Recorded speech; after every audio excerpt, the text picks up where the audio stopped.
বাড়িতে যখনই যাই না কেন মায়ের হাতের এই পিঠাটা যদি না খাই তাহলে মনে হয় কি যেন একটা মিস করে ফেলছি। যত মানুষের হাতেই এই পিঠাটা খায় না কেন মায়ের হাতের পিঠার মতো মজা কারো হাতেই পায় না।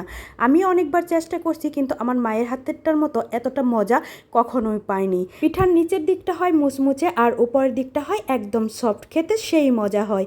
বিসমিল্লাহির রহমানির রহিম। আসসালামু আলাইকুম। কেমন আছেন আপনারা সবাই? আশা করছি অনেক বেশি ভালো আছেন। এখানে আমার মা পিঠা বানানোর জন্য চাউল বের করে নিচ্ছে। আর পিঠা বানানোর জন্য আতপ চাউলটাই লাগে। আতপ চাউল মানে আওলা চাল, আমাদের গ্রামে এটাকে আওলা চাল বলে আর আমরা বলি আতপ চাউল। এই আওলা চাউলটাকে বের করে নিচ্ছে আমার মা। 3 কেজি চাউল নিয়ে নিচ্ছে, মেপে মেপে 3 কেজি চাউলই বের করে নিচ্ছে। এই প্রথমে যে বলটার মধ্যে নিয়ে নিচ্ছে, এই বলের মধ্যে হচ্ছে না দেখে বড় একটা ডিশের মধ্যে নিয়ে নিল। ডিশের মধ্যে নিয়ে এখানে বেশি করে পানি দিয়ে চাউলটাকে ভিজিয়ে রেখে দেবে 1 থেকে 1.5 ঘন্টার জন্য। চাউলটাকে ভিজিয়ে নেওয়া হয়ে গেছে, এখন এটাকে একটা টিবলের পাড়ে নিয়ে নিলাম। টিবলের পাড়ে নিয়ে তারপর চাউলটাকে খুব ভালো করে ধুয়ে নিচ্ছি। আমাদের টিবলের পাড়ে নিয়ে তারপর চাউলটাকে ধুয়ে নেওয়া হচ্ছে। বারবার এটাকে ধুয়ে নিতে হবে। দেখতেই পাচ্ছেন চাউলটা থেকে কিন্তু অনেক ঘোলা পানি বের হচ্ছে। আর আমাদের যেহেতু মোটর নেই তাই টিবলের পানি দিয়েই আমাদের সব কাজ করতে হয়। বারবার পানি চেপে চেপে বের করে তারপর এই চাউলটাকে ধুয়ে নিতে হচ্ছে। আরেকটা কথা কি জানেন, আমাদের এই টিবলের পানিটা এত বেশি ঠান্ডা, এই পানিটা খেলে মনে হয় যেন একদম কলিজাটা ঠান্ডা হয়ে যাচ্ছে। ফ্রিজের পানিকে বলবে দূরে থাকতে, এত বেশি ঠান্ডা। পানিটা যখন কাঁচের গ্লাসে কিংবা স্টিলের গ্লাসে নেওয়া হয় তখন গ্লাসের বাহিরের দিকটাতে ঘামতে শুরু করে, মনে হয় যেন ফ্রিজের থেকে বরফ বের করলে যেমন একটা পাত্রের মধ্যে নিলে বাহিরের সাইডটা ঘামতে শুরু করে, ঠিক ওরকম ঘামতে শুরু করে। আর এইদিকে পানি যাওয়ার জন্য যে টিউবওয়েলের পাড়ে একটা ড্রেন থাকে, সেই ড্রেনটা দিয়ে এই পানিগুলো চলে যাচ্ছে। আর এদিকে আমার মা বারবার পানি পাল্টিয়ে চাউলগুলোকে ধুয়ে নিচ্ছে। আবারও টিউবওয়েল চেপে পানি বের করে চাউলগুলোকে আরেকবার ধুয়ে নেবে। দেখতেই পাচ্ছেন এখনও কিন্তু চাউলগুলোর থেকে ঘোলা পানি বের হচ্ছে। যতক্ষণ পর্যন্ত না পরিষ্কার পানি বের হবে ততক্ষণ পর্যন্ত চাউলগুলোকে ধুয়ে নেবে। আর আমার মায়ের প্রত্যেকটা কাজই অনেক পরিষ্কার, যেই কাজটাই করুক না কেন একটু সময় নিয়ে করবে কিন্তু অনেক পরিষ্কার করে করবে। কোনো কাজে কোনো খুঁত থাকবে এটা তার একদমই ভালো লাগে না। যে কোনো কাজই করবে একটু সময় নিয়ে করবে। সবগুলো চাউলই আমার মায়ের ধুয়ে নেওয়া হয়ে গেছে। দেখতেই পাচ্ছেন চাউলগুলো থেকে কিন্তু এখন পরিষ্কার পানি বের হচ্ছে। এখন চাউলগুলো ধুয়ে তারপর আমরা চাউলগুলোকে ঘরে নিয়ে যাব। সব পানি খুব ভালো করে নিগড়ে নিচ্ছে। নিগড়ে নিয়ে তারপর আমরা চাউলগুলোকে ঘরে নিয়ে চলে আসছি। এরপর চাউলগুলোকে ভাঙাতে দিতে হবে। আগে তো ঢেঁকিতে চাউল গুঁড়া করতো, এখন ঢেঁকিতে আর চাউল গুঁড়া করা হয় না। আমার মা দাদিদেরকে আগে দেখতাম ঢেঁকিতে চাউল গুঁড়া করতে, প্রায় প্রত্যেক বাড়িতেই ঢেঁকি ছিল, সেই ঢেঁকিতেই চাউল গুঁড়া করা হতো। আর এখন আমি আমার মাকে এই বালতিটা পেরে দিলাম, এই বালতির মধ্যে করে চাউলগুলোকে গুঁড়া করতে দেবে। পানিগুলোকে খুব ভালো করে ঝরিয়ে নিয়ে তারপর এই সবগুলো চাউল এই বালতির মধ্যে দিয়ে দিচ্ছে।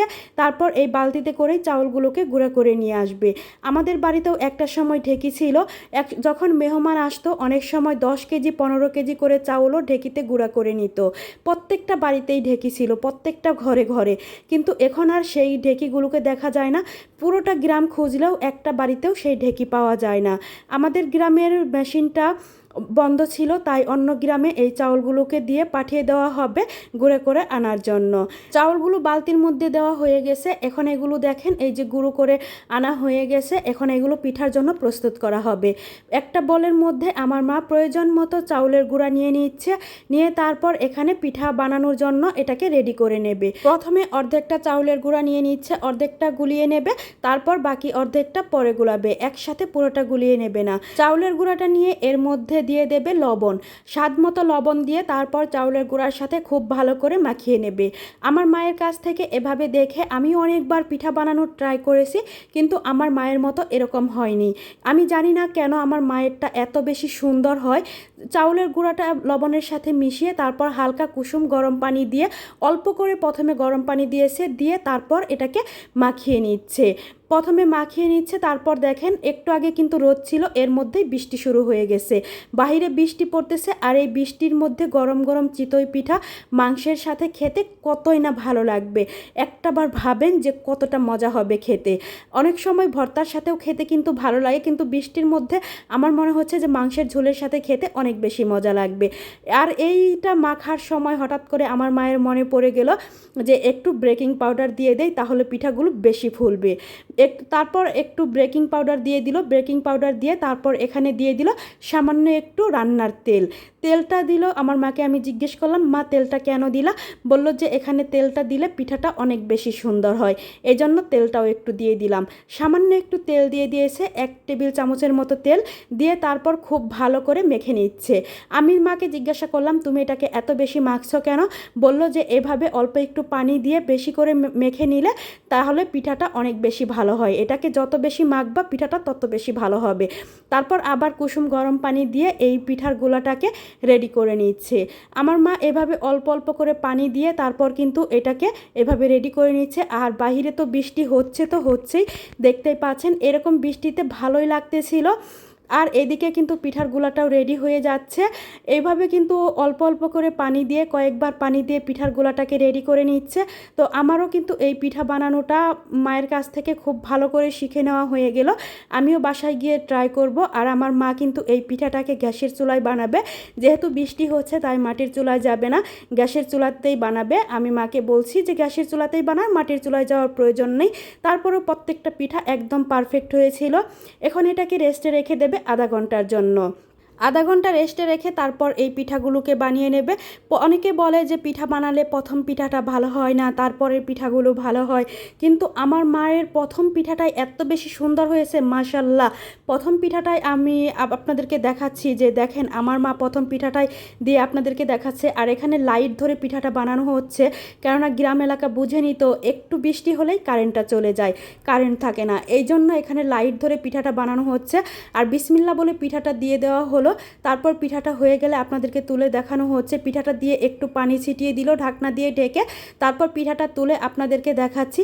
দেখেন মাশাল্লাহ, পিঠাটা এত বেশি সুন্দর হয়েছে। এটাই কিন্তু প্রথম পিঠা ছিল, আর প্রথম পিঠাটাই মাশাল্লাহ অনেক বেশি সুন্দর হয়েছে, আলহামদুলিল্লাহ। আর খেতেও অনেক বেশি মজার হয়েছিল।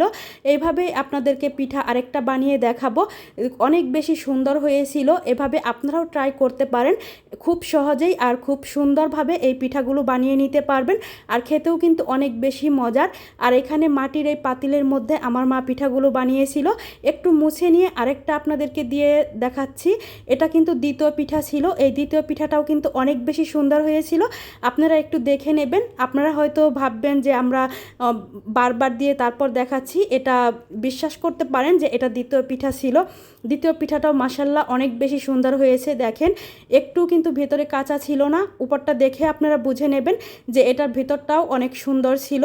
আর আমার ভিডিওটি যদি আপনাদের ভালো লেগে থাকে তাহলে প্লিজ আমার পেজটা ফলো দিয়ে রাখবেন, আর লাইক কমেন্ট শেয়ার করে পাশে থাকবেন। সবাই ভালো থাকবেন। আল্লাহ হাফেজ, আসসালামু আলাইকুম।